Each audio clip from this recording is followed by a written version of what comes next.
मुझे पूरा अंदेशा है, मैं पूरी जिम्मेदारी के साथ है ना। अगर इनके खिलाफ कुछ होता तो सरकार एक्शन लेती है। अभी तक टिके हुए हैं। टिके हुए नहीं है, आपको पता नहीं कितने ज़्यादा प्रेशर में है। जो हाइफा का जो पोर्ट लिया ना, अभी मैं आपको एक एक चीज़ लॉजिकली बता दूंगा, और इसकी इन्वेस्टिगेशन होनी चाहिए ना, जो मैं बोल रहा हूँ। दूध का दूध, पानी का पानी हो जाएगा। हाइफा का भी पोर्ट लिया है अडानी साहब ने। कहाँ पे लिया है? इजराइल में। इजराइल के प्रधानमंत्री ने उनके साथ फ़ोटो खिंचवाई है। आपने देखा है एक पोर्ट लेते हुए कोई प्राइम मिनिस्टर फ़ोटो खिंचवाएगा?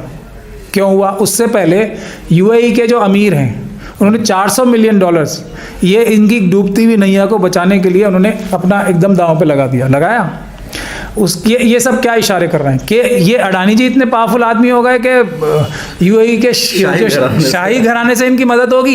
एक ऐसी मदद, वो भी देखिए कि शेयर मार्केट में जिस शेयर की वैल्यू जो है जितनी है, उस जो असल में चल रही है वैल्यू, उससे कहीं ज़्यादा बढ़ के, मतलब मार्केट में एक चीज़ आपको 2 रुपए की मिल रही है, आप 4 रुपए की चीज़ वो खरीद रहे हो। तो बगैर मोदी जी की या अमित शाह जी के, अमित शाह जी ने मोदी जी से फ़ोन कराया होगा और मोदी जी ने किया होगा। और एग्जाम्पल बताइए, इसके एग्जाम्पल पहले भी है ना। ऑस्ट्रेलिया में प्रोटेस्ट हो रहे हैं अडानी के खिलाफ, मोदी जी साथ लेके गए थे अडानी को अपनी पहली विजिट में।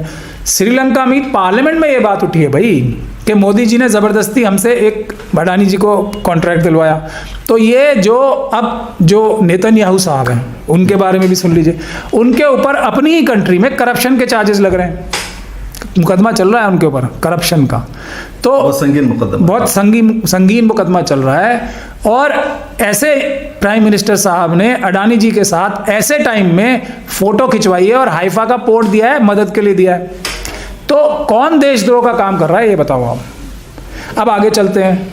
अब इसके बाद जो अभी यूएई के जो अमीर ने किया काम, वैसा ही काम कम से कम 7-8 जो इनके कॉम्पिटिटर्स है ना, जिसको हम कहते हैं अडानी, अंबानी और दूसरे लोग, टाटा बिरला जैसे लोग, इन जैसे लोगों ने, 2 का नाम तो पब्लिक डोमेन में आ चुका है, औरों का भी आएगा, अंबानी साहब का भी नाम आ रहा है उसमें, उन्होंने भी मदद करने के लिए इस इनकी स्कीम को बचाने के लिए जो इन्होंने की है, शेयर्स खरीदे। मार्केट में जो पैसा वही 2 रुपए का मिल रहा था, तो 4 रुपए में खरीदे हैं शेयर्स। लेकिन मार्केट वालों ने बड़ा अक्लमंदी का काम किया, मतलब आम जो शेयर मार्केट में काम करते हैं आम इंसान, उन्होंने लिया ही नहीं फिर भी। तो इन्होंने, अंबानी साहब ने सज्जन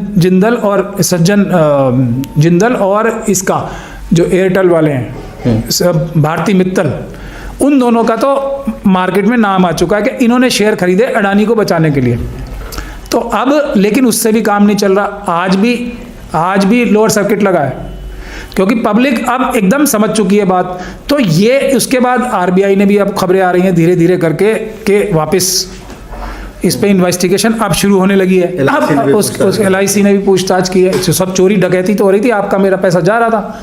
तो अब बांग्लादेश है एक कंट्री, उसमें भी बगैर मोदी जी की मदद के, चलिए मैं आप सबकी बात बड़ी करता हूँ, बगैर अमित शाह साहब और मोदी जी की मदद के बगैर इन्होंने वहाँ पे पावर जो है महंगे रेट पे बेचनी शुरू कर दी थी। अब बांग्लादेश मना कर रहा है, इतने महंगे रेट पे हम पावर नहीं लेंगे, जो अडानी जी वहाँ पे पावर एक्सपोर्ट कर रहे थे बिजली, तो वहाँ से भी उल्टी गिनती शुरू हो गई। हाइफा का जो पोर्ट है वो भी बहुत एस्केलेटेड दामों पे लिया गया। वहाँ की ऑपोजिशन आप लोग गूगल करके देखेंगे, एक भी खबर नहीं आई है इजराइल के अंदर की, वहाँ भी बहुत मजबूत ऑपोजिशन है। वो हाइफा की पोर्ट को अडानी को देने के लिए ऐसे टाइम पे जबकि उसका सारा सिस्टम जो है क्रैश कर रहा है, वहाँ पे बहुत बड़ी अपोजिशन हो रही। तो अब हाइफा का पोर्ट जाएगा।